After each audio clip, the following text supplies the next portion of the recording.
sejam bem-vindos ao Fortuna Crítica. Eu e aqui meu trio maravilhoso.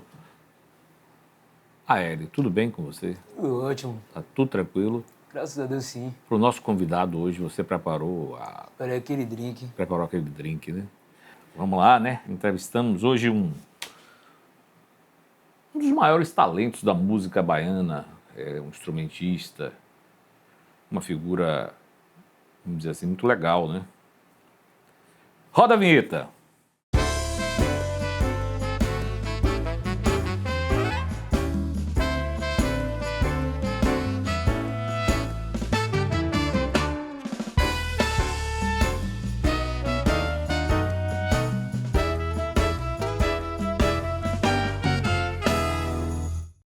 Hoje eu tenho o prazer de receber o exímio músico baiano, maestro, compositor, produtor, instrumentista, faz tudo na música. Vocês não fiquem com medo não, viu, meninos? Olha lá, viu? Até aqui ele vai prestar atenção em tudo. Meu amigo Luciano Calazans.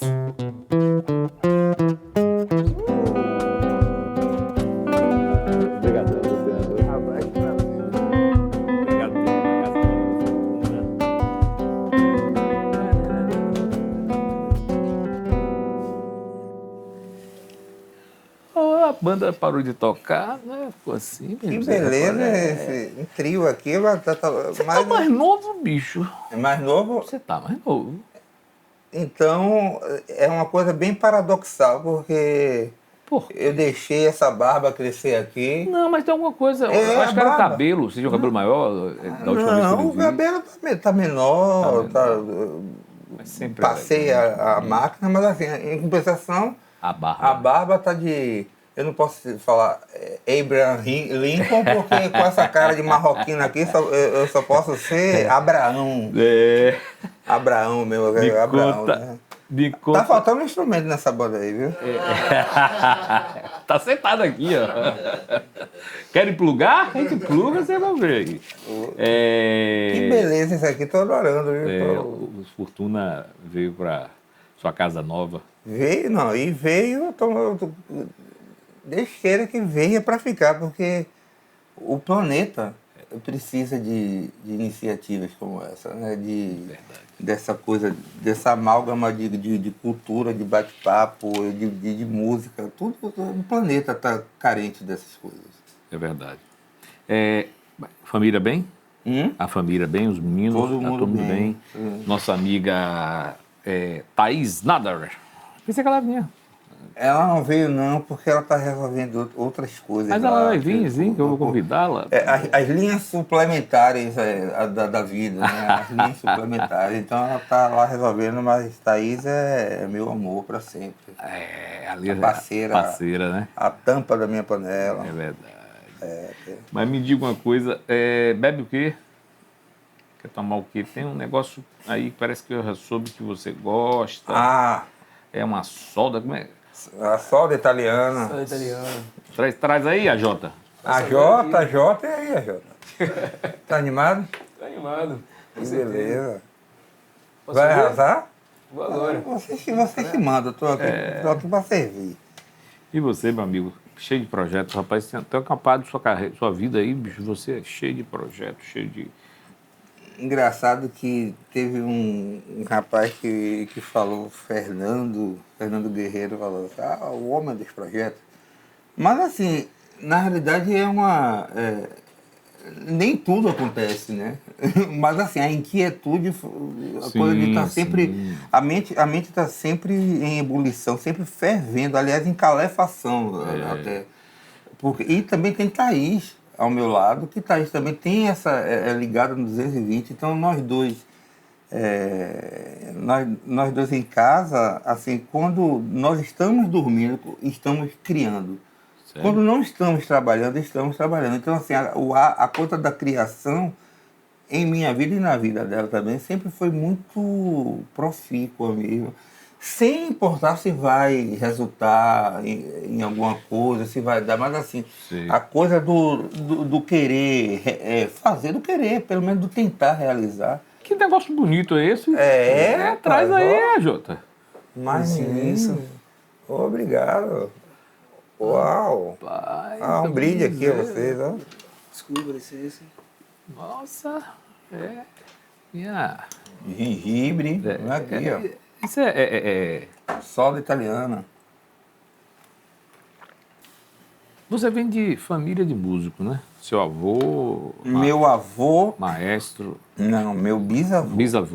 Bisavô. Na realidade, a veia artística veio toda da família do meu pai. Seu pai. Meu pai é vivo, toca violão, mas meu pai era músico e abdicou, até posso dizer que ele abdicou dessa coisa do sonho, sonhador, né, de ser músico com a minha chegada.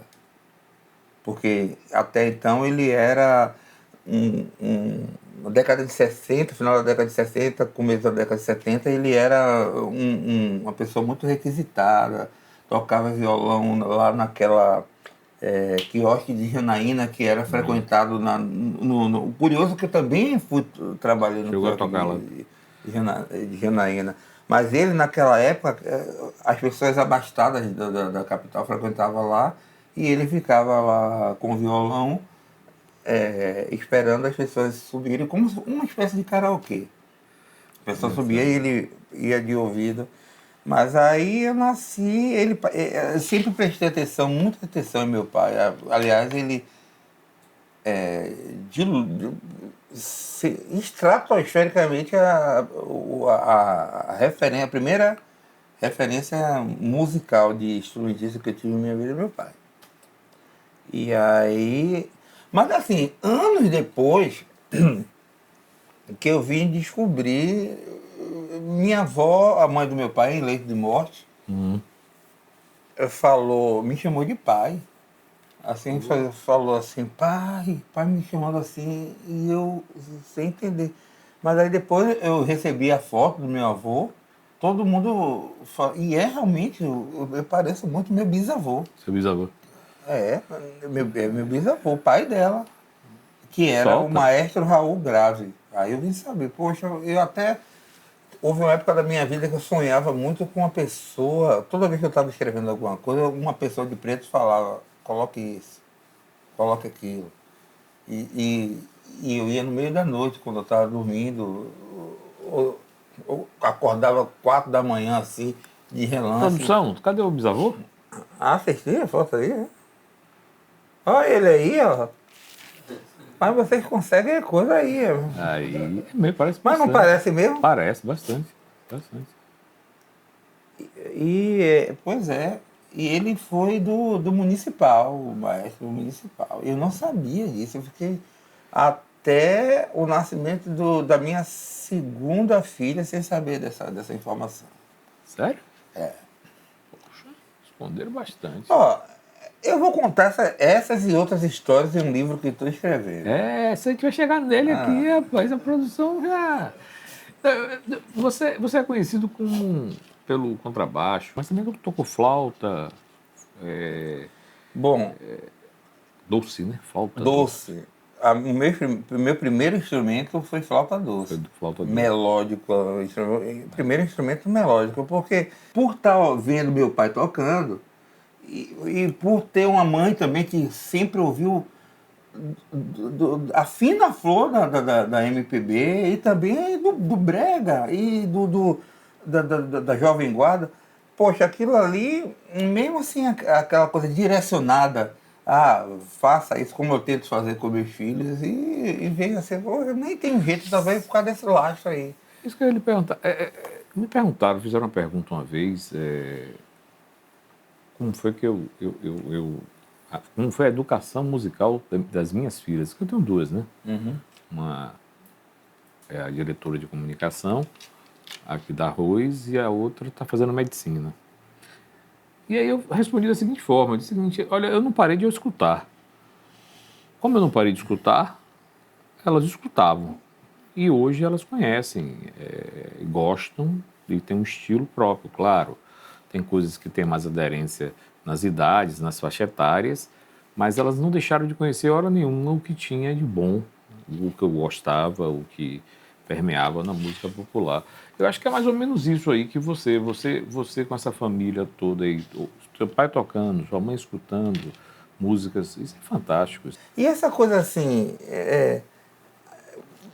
poxa, eu ficava olhando meu pai tocando assim, e para mim era uma coisa muito distante quando eu via. Você falava assim, rapaz, esse negócio é muito distante, eu não vou conseguir Você é fazer isso, não. uma família de quantos? Quantos irmãos? 6 irmãos?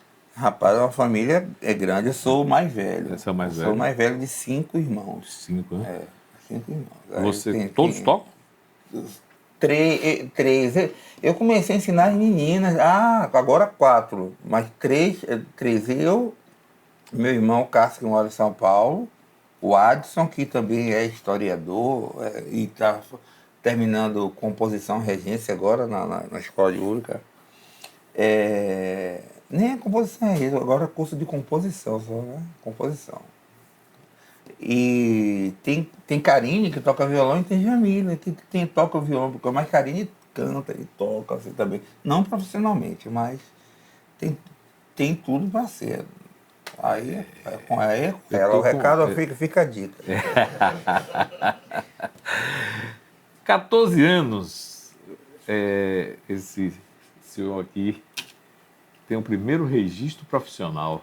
Nós temos uma foto do registro? Rapaz. Rapaz, Sindicato da Música. Aí eu já estava com 1 ano de profissão.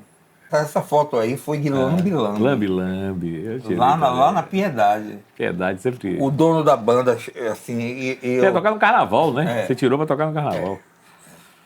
Aí a banda toda indo lá, tira aqui a foto, não sei o quê.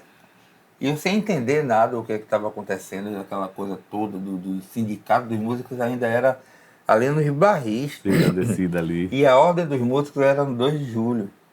Aí ficava transitando entre uma coisa e outra para Que legal. para poder tocar. Mas nessa época aí, dessa foto, eu já era um provedor da família, né? Já? Sim. Família já era um provedor. Então você já tocava pra valer, né? Não, As coisas sérias. eu sempre vivi de música, eu nunca fiz outra coisa na minha vida. Sempre foi música e acabou. Profissionalmente, eu trabalho com a música desde os 13. E esse ano eu estou fazendo 35 anos. De música, né? De Muita música. responsabilidade. Aos 48 do segundo tempo. Você fez o curso preparatório em 1989. O que é que te levou a isso? O que me levou, tudo curiosidade, imaginação, porque aí eu já tocava, já estava na estrada, estava tocando em muitos bares, na Liberdade, eu sou da Liberdade.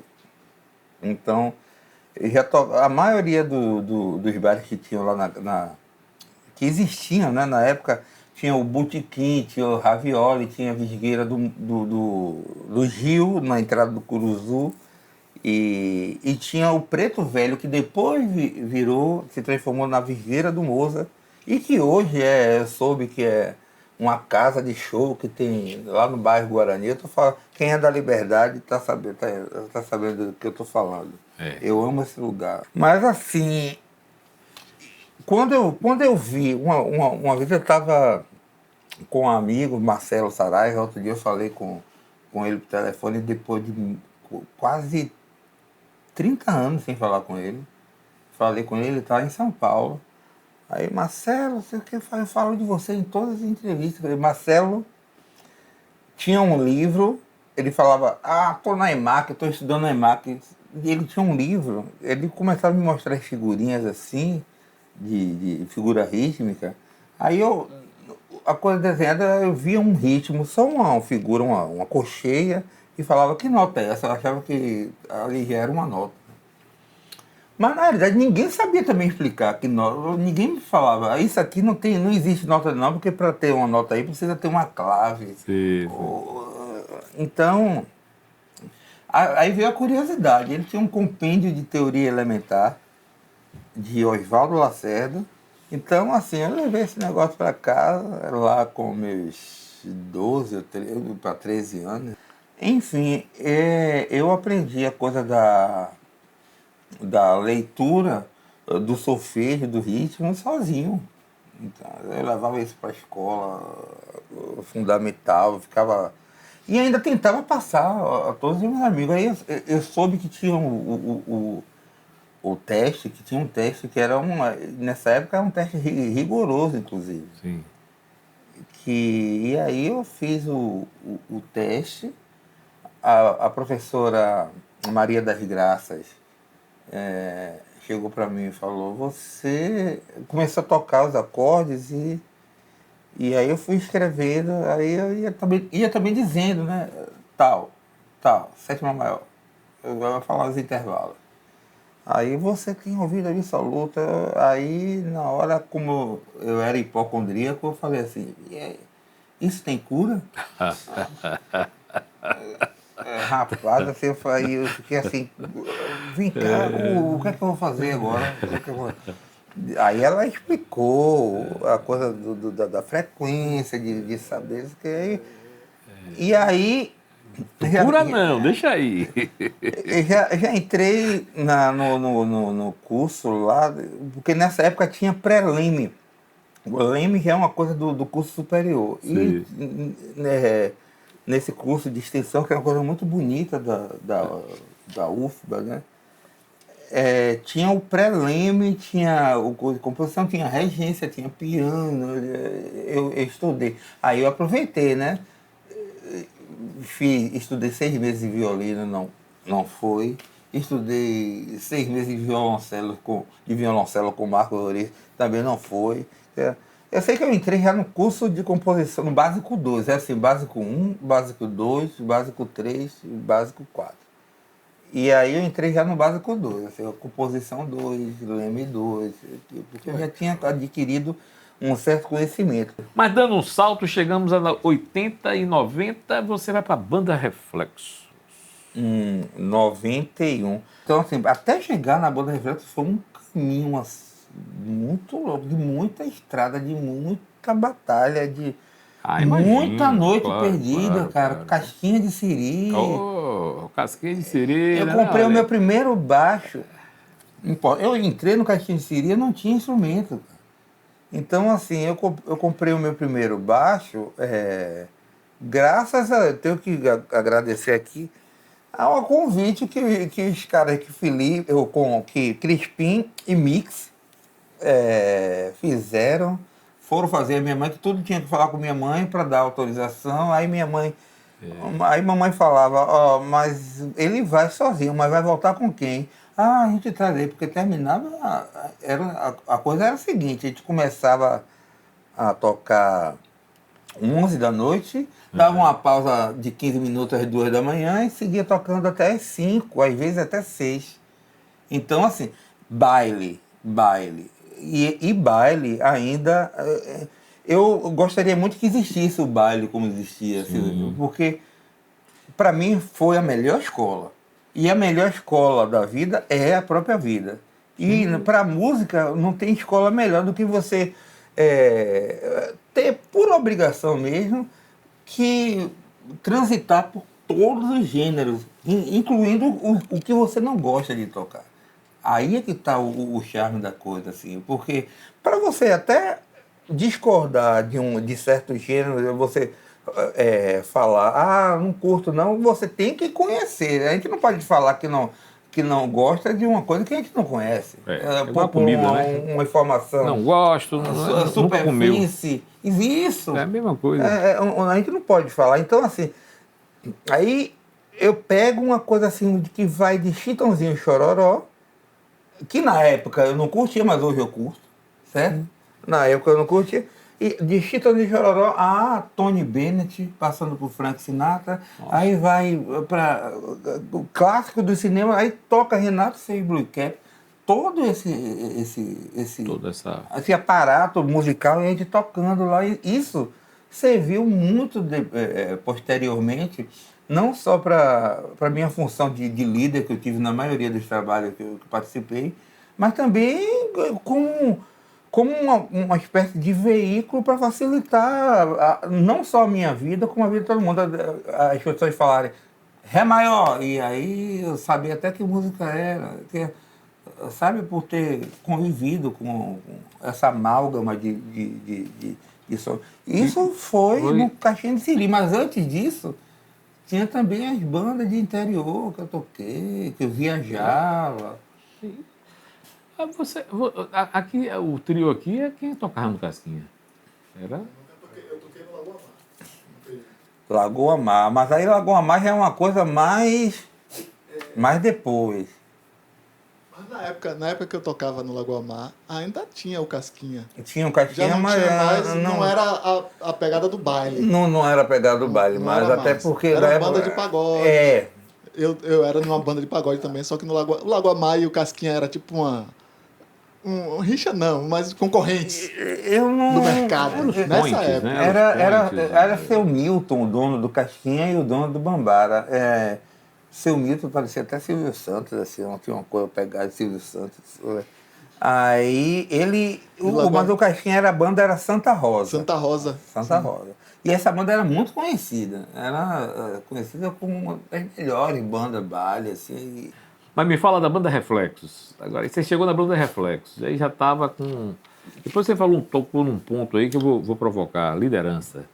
Esse líder que está em você aí. Eu sei que você é um líder nato. Na banda Reflexos, por exemplo, quando eu entrei, eu ia fazer 17 anos. E aí, depois, foi a primeira vez que eu viajei de avião em minha vida, inclusive. Eu peguei aquele VASP que saía daqui e pingava em todas as capitais do Nordeste, até o Piauí. Para quem estava viajando pela primeira vez de avião, isso era uma via crucis, né? Um calvário. Até hoje é. Imagine você. Não, ele sobe e desce. Viajando, pô, querendo que descesse de vez, pô, logo. E aí toda hora vai subir de novo. Eu, pô, que porra, é sacanagem aqui, é todo preso. Mas aí... 17 anos, né? Depois disso tudo, o dono da banda, empresário e dono da banda, que era Antônio Fernandes, ele chegou e falou, você vai ficar na direção. Ele tinha uma forma bem peculiar de falar, um negócio bem...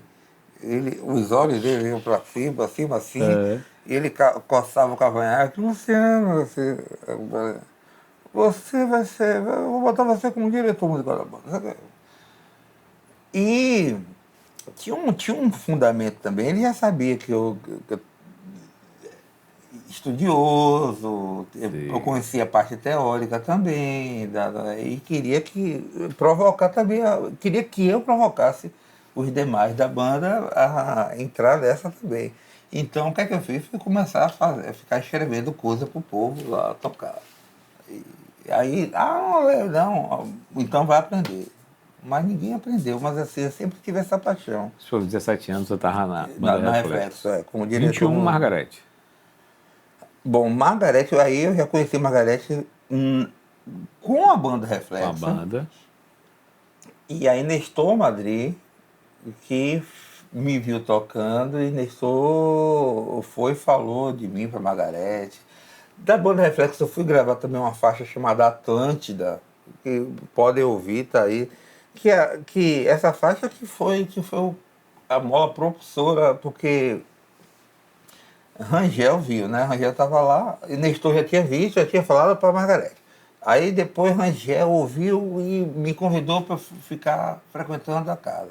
E eu fiquei frequentando a casa. Aí daqui a pouco não dava mais para ficar viajando com a banda Reflexo, porque eu estava gravando muito na WR. Aí teve uma gravação, aí daqui a pouco o Nestor me convida para gravar no CD LP, que tinha LP, CD Luz Dourada, de Margarete Menezes. Nesse mesmo ano veio Brau e me chamou para gravar no disco na Timbalada, que foi até o primeiro álbum que saiu, o nome lá, Luciano Calazan, embaixo, e é a única faixa que tem embaixo no primeiro disco da Timbalada, que é um funkão que tem solo também, tudo aí jogando o barro na parede, solinho. Às vezes eu ouvia assim, ó. Isso é muito engraçado. Toda vez eu estava gravando, Aí, às vezes cansado, mas aí quando fazia uma coisa para animar, aí fazia uma coisa no meio da música assim, aí parava, lindo, aí eu, foi mesmo? Aí, para o seu disco, foi, Muito bom. Rapaz, eu cansei de ouvir isso. Olha, isso aí é a coisa que eu mais ouvia.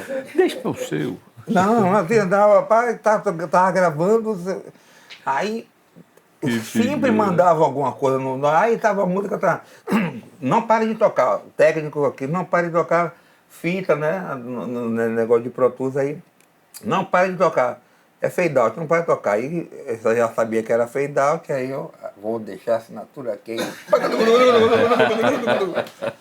e aí às vezes ficava, pô, eu vou deixar isso aí, mas na maioria das vezes, ó, pô, Luciano, tá lindo isso aí, mas aí isso tá lindo para o seu disco, deixa isso no seu disco. Puxando pela sua memória, Banda Reflexo ainda, é um show memorável, assim, um show que marcou bastante. Você tem. Um show que marcou bastante foi Uma o... banda Rapaz, para mim todos os shows Sim, são marcantes. mas tem Agora, aquele- o primeiro foi marcante. Por que eu vou falar que o primeiro foi marcante? Porque eu não sabia, eu não tinha um discernimento, né, pelo menos nessa época, do que era um show, porque show ao pé da letra em inglês é mostra, Sim. certo? O que era show e o que era baile. Assim, para mim só existia o baile. Então, para você subir no palco, eu estava acostumado a chegar e ficar 4, 5 horas no palco.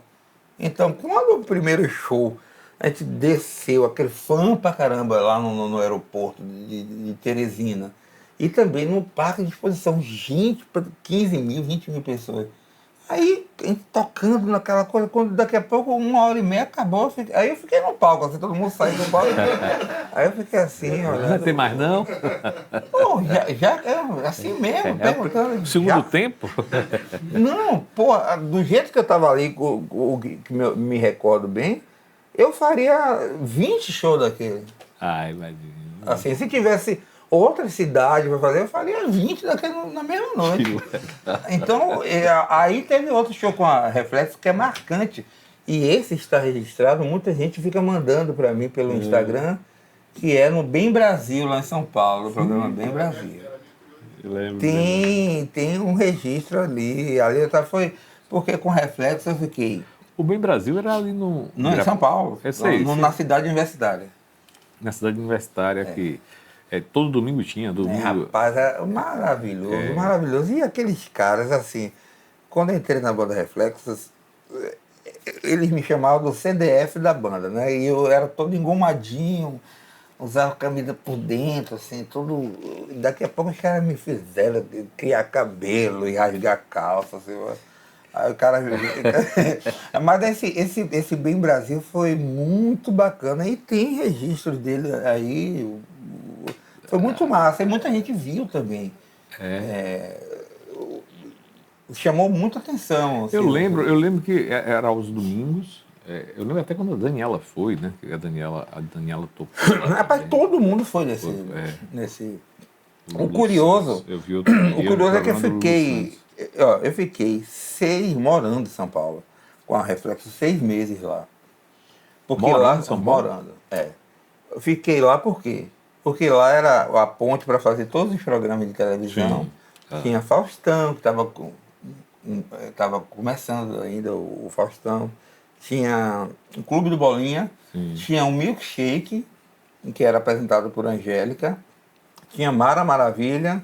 Tinha Gugu, tinha Clube do Bolinha, eu falei que Clube do Bolinha tinha Ribolete lá. Pô, tô falando de coisa, né? Chacrinha foi bem antes, né? Não, Chacrinha foi antes, eu não fui, Chegou não tive esse prazer não. Mas eles foram, porque eu fui da segunda formação. Para a gente dar um break no primeiro bloco, deixa eu te fazer uma pergunta. Você falou uma coisa interessante, tocou num ponto interessante. 6 meses da banda Reflexo em São Paulo, e aí você tem as saídas. Hoje, eu vejo pouquíssimas saídas. Você reparou isso? Você chega, pouquíssimos programas que dão oportunidade, pouquíssimas saídas. E antes era repleto, né? Sim. Isso tinha uma gama grande, aquilo se repetia. Eles tinham uma agenda Exatamente. que eu lembro que tinha muita briga para ir para o programa, para Mas é aparecer isso. lá. Hoje tem a briga para ter o programa, né? Porque não tem um programa. Mas Você procura, realmente não tem, não tem. Você tocou bem. as saídas bem hoje estão pensado. muito restritas, estão muito... Mas também tem essa coisa que talvez seja oriunda também desse poder da internet, né? Essa mudança também, né? Pro As coisas streaming. vão se transformando.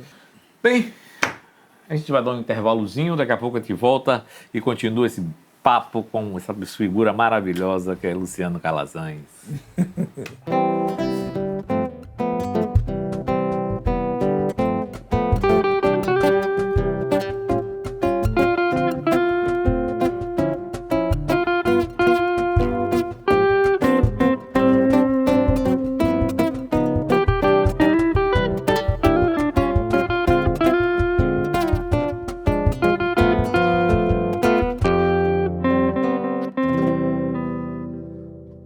O Fortuna Crítica continua, mas antes, curta o vídeo, se inscreva no canal e compartilhe o nosso conteúdo.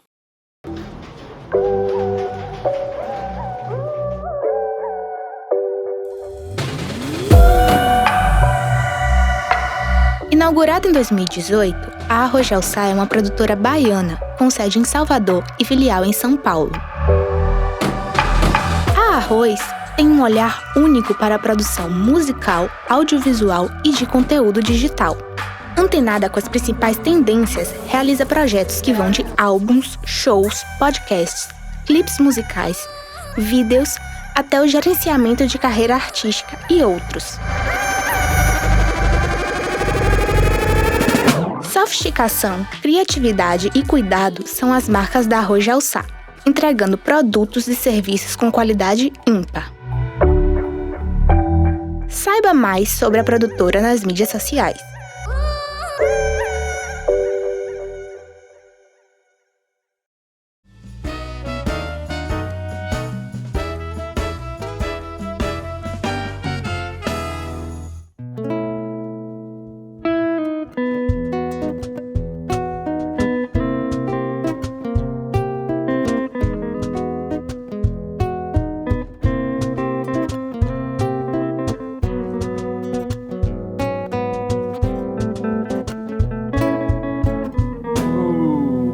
Luciano e suas histórias. Você está contando aqui, falando do nome Axé, né? Falando sobre no intervalozinho, um axé, que não era axé e tal. Esse papo é um papo bom para a gente colocar aqui no programa.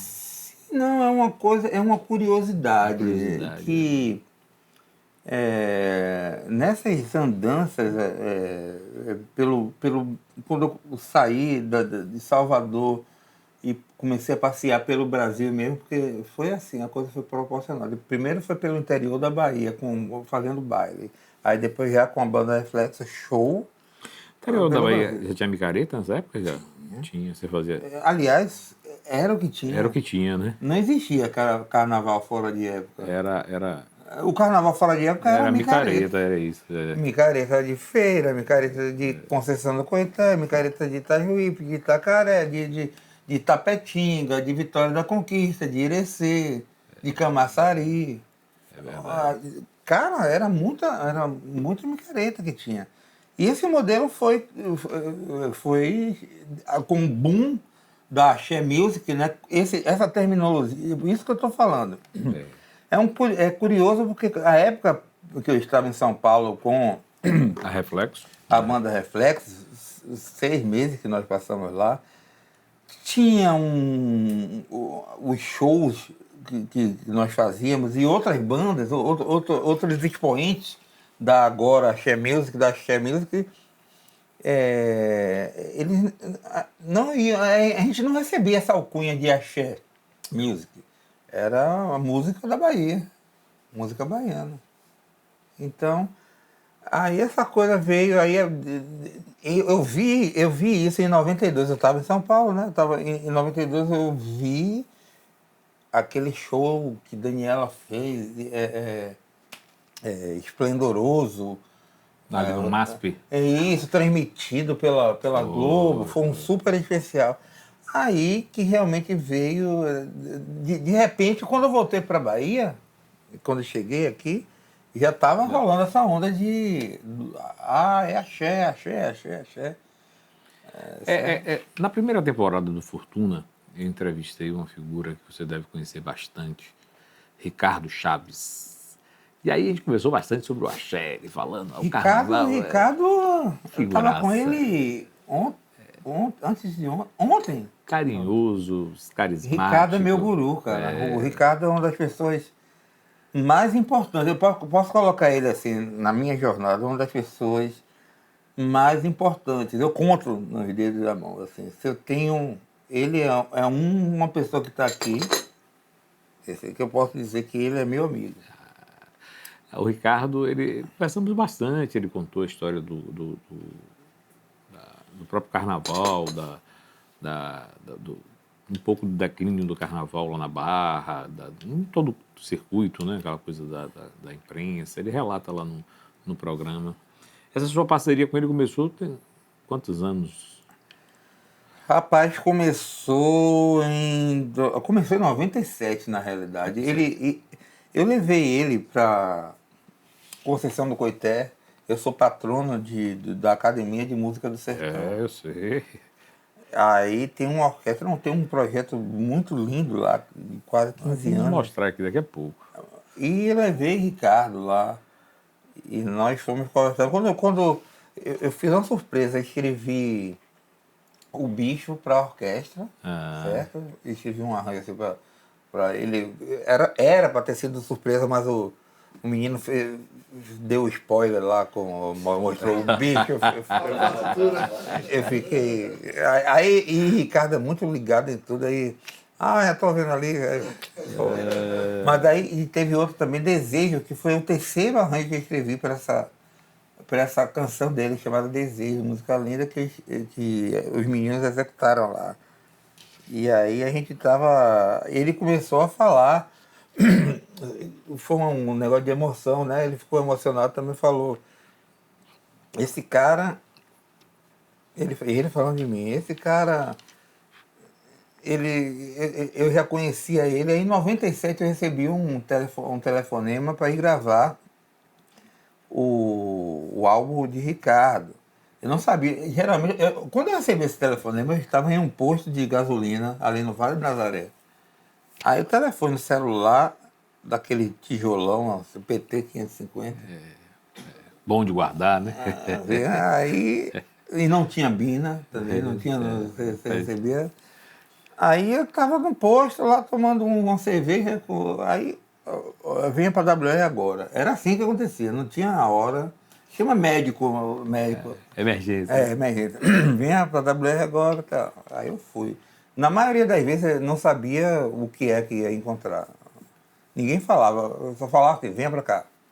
Aí eu fui, era O Ricardo.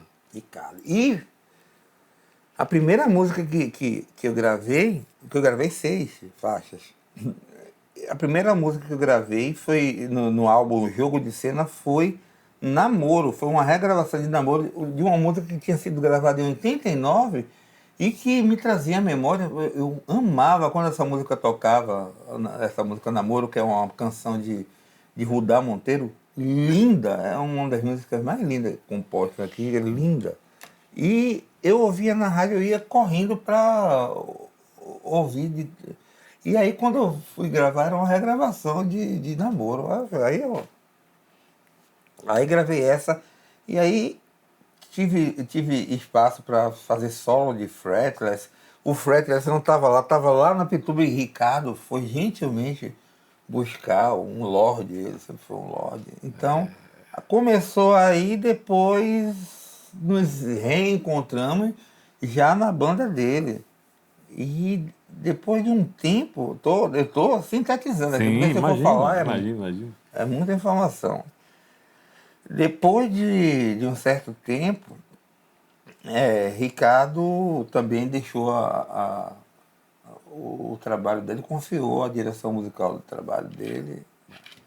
Não só a direção musical, ele me deu carta branca para tanta coisa, e eu me sinto tão honrado por isso hoje. E também é um dos responsáveis, ele deu vazão muito à minha forma de pensar e de querer orquestrar. Então, assim, por exemplo, eu me arrisco a dizer, podem me corrigir se alguém quiser escrever aí no canal, e tá errado, mas eu arrisco a dizer que foi o primeiro registro de orquestra, de orquestração, nessa coisa, nesse frenesi do axé music, do samba reggae, lá tocando. E Ricardo deu cheio de assunto, e ele, faça. Que legal, né? Confiança e ele total. abriu mesmo, assim, e ele sempre foi desse jeito de topar loucura e desafio, bora fazer uma coisa diferente. Então, eu posso dizer que chamou a atenção também de muita gente, de muita gente aqui do meio, essa coisa que Ricardo fez, assim. Aí ele botou Gal Costa, que é prima dele também, vale ressaltar, botou Gal Costa em uma faixa, sei o quê, e aí ele me deixou muito livre, Ricardo, muito livre, certo? É um coração bom. Aí eu falava assim, essa cabe orquestra. Aí, hoje em dia, quando eu falo isso, aliás, hoje em dia, quando as pessoas me convidam para alguma coisa, já falam assim, não vá colocar, não vá colocar a Filarmônica de Londres aí. Rapaz, assim, é o seguinte, eu acho lindo quando falam assim, o menos é mais, mas assim, eu gosto do mais é mais. Mas me fale, sua esposa Thaís Nada é cantora e você tem um show que se chama Baixo Fêmea. Fala um pouquinho. Thaís, eu não namorei com Thaís, eu casei com Thaís. Assim, eu vou um negócio bem rápido assim.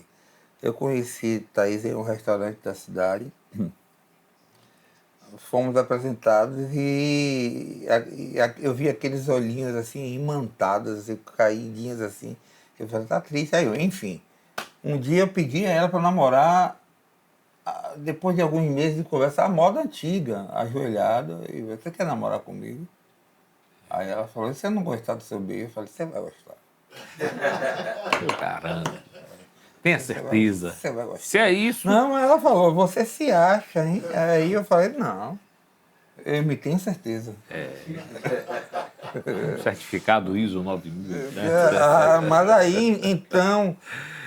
Produção, nós temos o show Vixe, a você imagem do tem show? isso, né?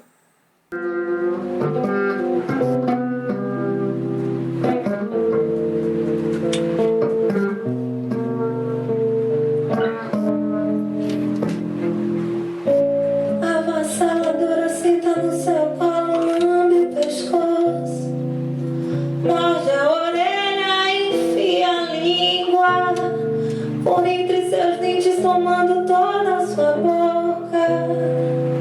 Ela é louca. É isso. Nosso primeiro filho foi concebido no camarim do teatro. Foi. Desculpem, Teatro SESI.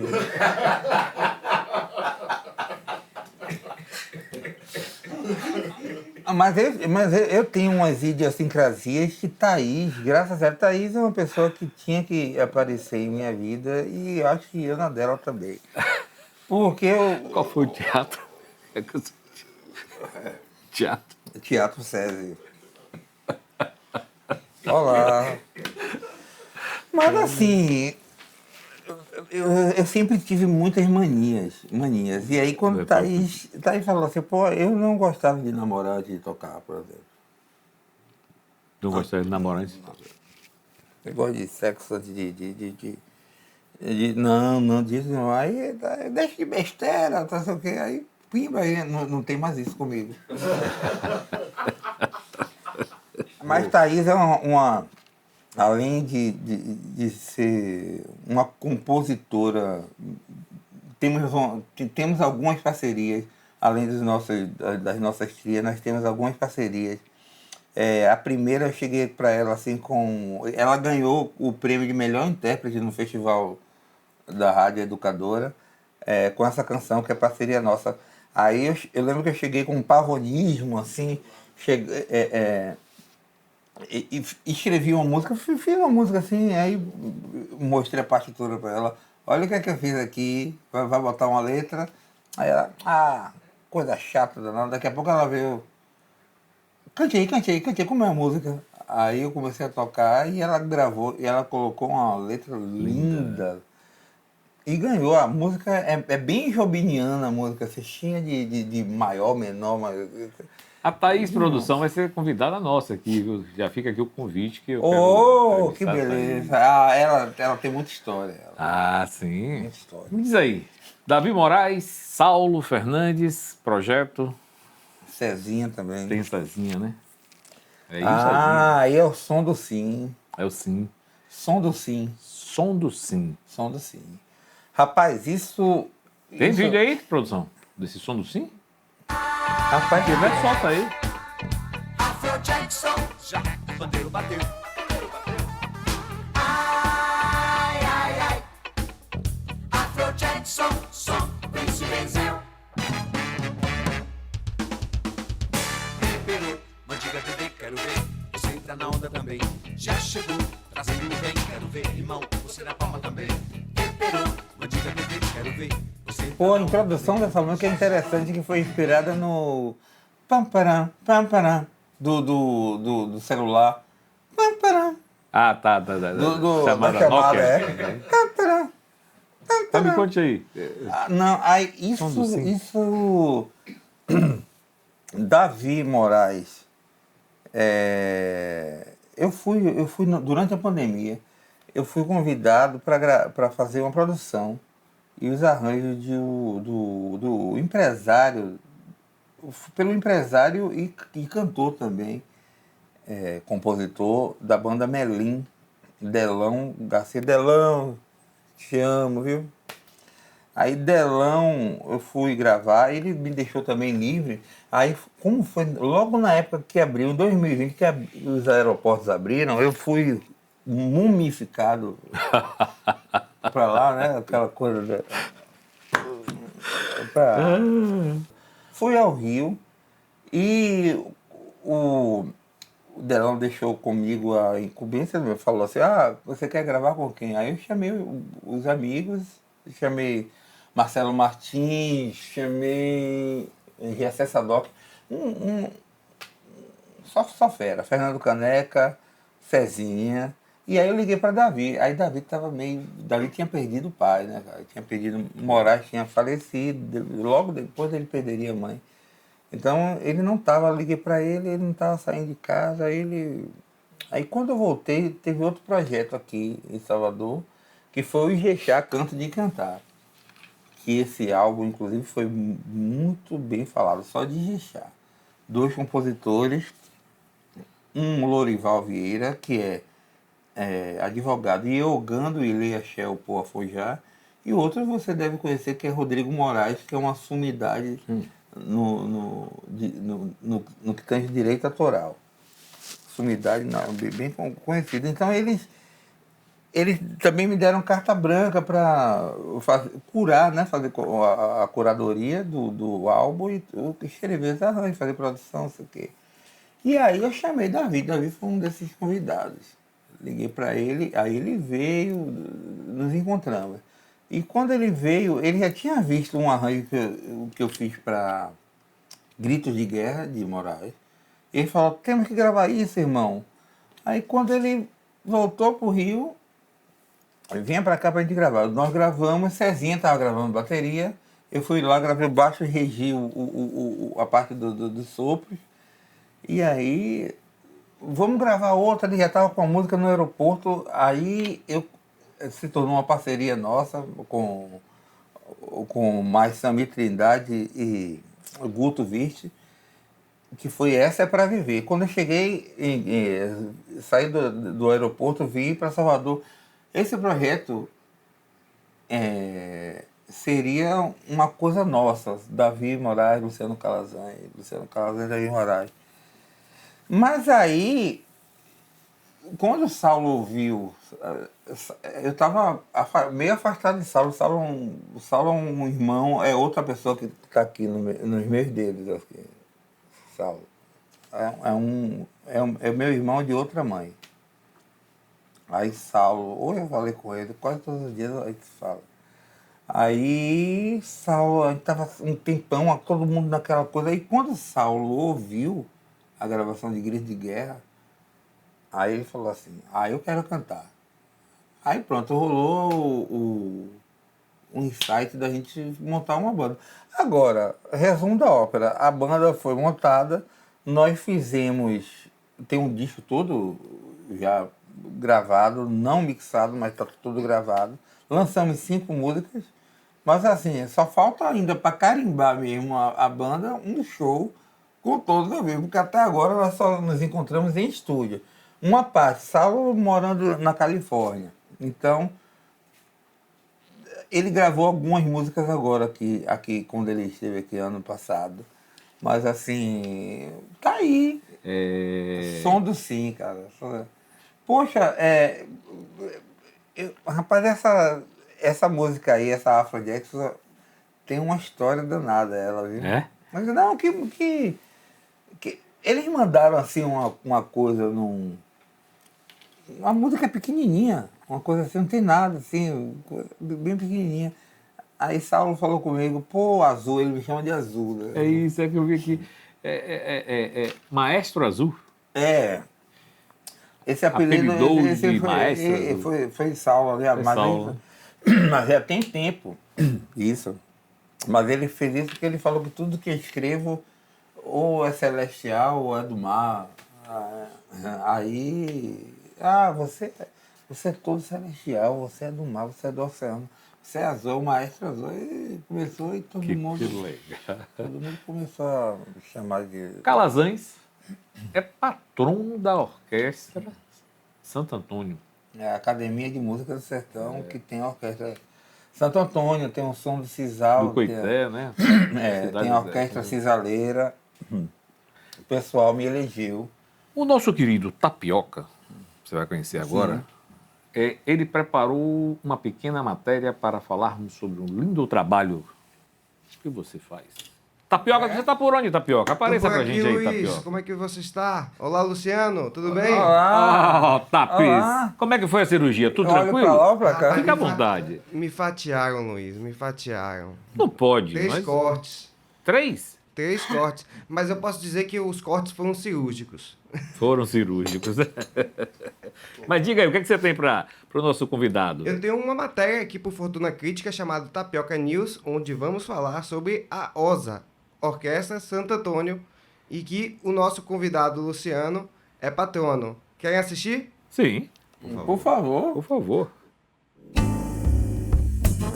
A 218 quilômetros da cidade de Salvador, nasceu a Orquestra Santo Antônio, exatamente na cidade de Conceição do Coité, no semiárido baiano.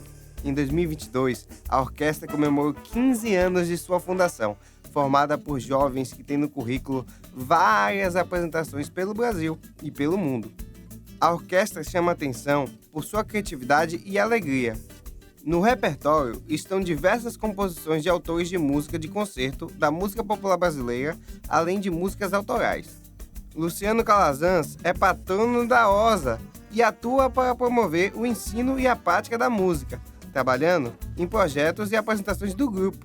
A iniciativa conta com o apoio do poder público e com a contribuição da população.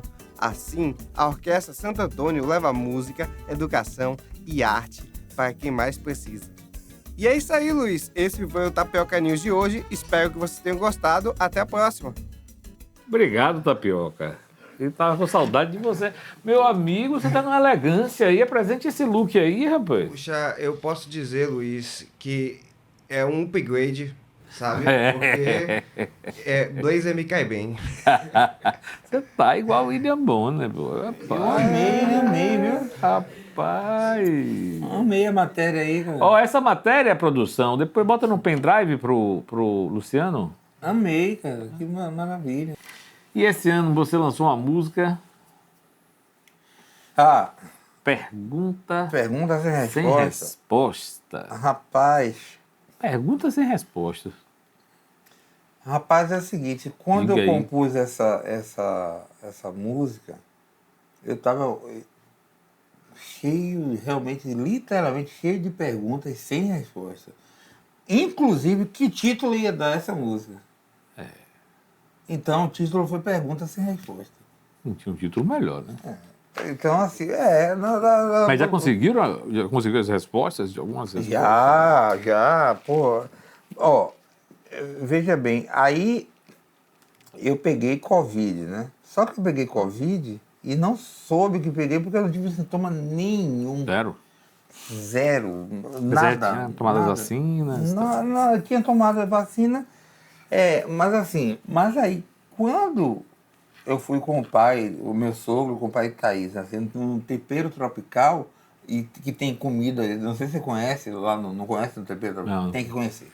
Temperos tropicais? Tem que conhecer. O restaurante tem uns pratos, assim, com sabores exóticos mesmo. Paraíso Tropical? Lá no Cabo. Paraíso Tropical. Da temperatura. Paraíso Tropical. Sim. Eu falei tempero tropical. Tempero, Você já temperou o paraíso. É porque eu sou TDAH. Então, enquanto eu estava pensando no paraíso, eu já estava pensando no tempero também. No tempero do paraíso. Então, é uma loucura essa aqui. Eu sou TDAH diagnosticado. Hiperatividade cerebral. Diagnosticado. E Thaís também é. Só que Thaís, existem vários tipos. Eu sou do tipo que estou aqui conversando com você, mas já estou pensando Imagina. em 3 assuntos diferentes que às vezes eu estou me controlando aqui. Que impossibilitam uma linha de raciocínio. Mas tem gente que é TDAH que você está conversando, daqui a pouco a pessoa ia perder tudo que você falou. Começa ouvindo você, mas daqui a pouco eu sou assim, mas agora aqui eu estou prestando bem atenção. Acho bom. E geralmente hoje em dia eu estou fazendo assim também. Pegue daquele ponto ali que eu não acompanhei, não. Marquei aqui. Agora mesmo. A produção tem a música? Pergunta aí, bota aí.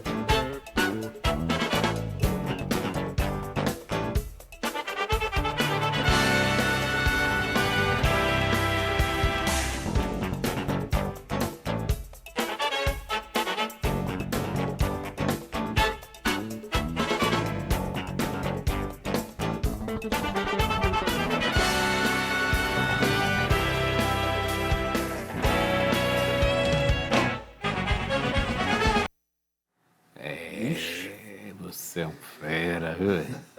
Mais é mais. Mais é mais, é isso mesmo, mais é mais. Outubro vai ter um outro lançamento, né? Um singlezinho, né? Vai. Como você sabe disso? Como você sabe disso? Rapaz, eu não sei, rapaz. Eu tenho TDAH. Mas eu não falei sobre perguntas sem resposta. Foi assim. O que é? Em meu aniversário, que eu fiquei livre porque eu tive. Depois que eu descobri que tinha a Covid, porque Thaís ficou sem paladar. Que é o fato. Eu só descobri por isso. Se não houvesse isso, eu nunca ia saber. Mas eu tive também uma crise de garganta, depois fiquei. Foi bem leve. Mas aí, depois que fiquei liberto, né, que eu fiquei isolado, aí no dia 15 eu fui para o estúdio Ilha dos Sapos, chamei meus amigos para comemorar. Já falei logo, é presente de aniversário, viu? Falei para todos, é presente de aniversário. E todos eles foram gravar. E enquanto eu estava dentro de estúdio, eu passei o meu aniversário quase todo dentro do estúdio. E quando eu estava dentro do estúdio, recebendo um monte de ligação, uma delas foi do presidente da Liga Álvaro Bahia, que é Carlos Emanuel. Aí me ligou e falou umas coisas bonitas, cara. E depois Dona Rosina Bahia me ligou. Aí eu falei assim, daqui a pouco veio outra mensagem do Martagão Gesteira, que foi uma menina falando assim, linda, o nome dela é Gabriele, falando, tio, um beijo, tio, um abração do tamanho do Martagão. Eu chorei lá pra caramba e falei assim, aí veio, rapaz, é pouco, mas é a história do Beija-Flor, né? Aquela fábula do Beija-Flor. Então, eu vou doar os plays dessa música ao Martagão. E aí começou uma campanha bacana que os plays foram... Até hoje, essa música pertence ao Matagão. Isso é legal. E aí Saulo fez campanha, Gil Melando fez campanha. E aí essa foi a primeira de uma série. Agora, em outubro, que vai ter realmente, vai ter o lançamento da primeira versão de Lábios Vermelhos. Porque, eu não posso dar spoiler não. Já pensou se eu falar isso e minha mulher se retar aí, cara? Vai se retar, com certeza. Então não fale. Eu não vou falar não. Vai ter um lançamento aí, dia 12 de outubro. Em outubro. Em outubro. Vai ter um Não fale não, porque eu vou entrevistar. E aí, eu vou entrevistar. Rapaz, eu já ia falar, fogo, né? Você tá vendo aí que eu tô me policiando aqui? Mas me diga, vai escrever um livro? Tô escrevendo. Tá escrevendo já? Tô. Já começou? Rapaz, olha bem, ele tem mais de 100 páginas já. Já? Agora, fala um pouco. tá aí, fica vindo assim, a coisa e vai cortando. Ela vai... isso aqui não tem necessidade, não, isso aqui não. Mas é o seguinte, o que foi falado aqui para mim, eu tô falando assim, para mim é tão chato ficar falando na primeira pessoa, eu. Eu fico meio desconfortável. Aí eu fico meio desconfortável com isso, mas assim, esse livro ele aborda de uma linguagem bem assim, com uma linguagem bem coloquial, sim, bem comum, mas também sem ser piegas nem vulgar, certo? A minha trajetória. Claro que as imaginações serão aguçadas, serão cutucadas, já que muitos dos personagens que existem, que são reais, alguns são fictícios. Alguns são fictícios reais e alguns são reais fictícios, outros são reais não fictícios. Loucura danada, né? Então, assim... Mas deu para entender. Então, alguns personagens... algumas personagens... Você está omitindo nomes. Está trocando... terão outro nome. Aí vai ficar a cargo do leitor saber ou não de quem eu estou falando. É por um motivo de força maior também isso, né? Para proteger, para preservar... porque eu vou falar tudo. Então tem... Suspense aí, banda. Suspense.